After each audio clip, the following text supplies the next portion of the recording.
అంతకుముందు ఒకసారి చేశాను శంకరపార స్వీట్, చాలా బాగుంది. మా అమ్మ ఎప్పటి నుంచో అడుగుతుంది స్వీట్ చేయమని చెప్పి. ఈ స్వీట్ అంటే మా అమ్మకి చాలా ఇష్టము.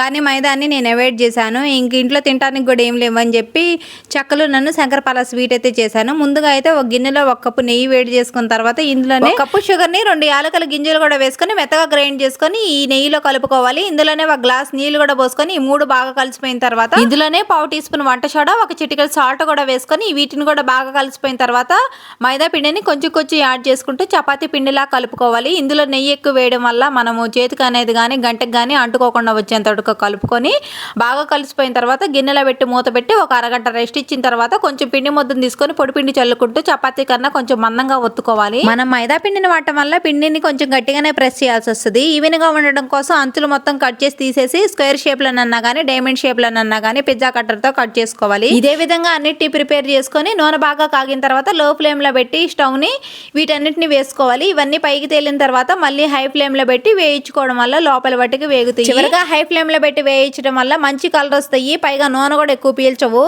ఇవి వేడి మీద ఉన్నప్పుడు కొంచెం మెత్తగా ఉంటాయి కానీ ఆరిపోయిన తర్వాత మాత్రం క్రిస్పీగా తయారవుతాయి. మా పిల్లలకి బాగా నచ్చినాయి అంటే నేను వీడియో పెట్టేతలకి సగం పైన అయిపోయినాయి.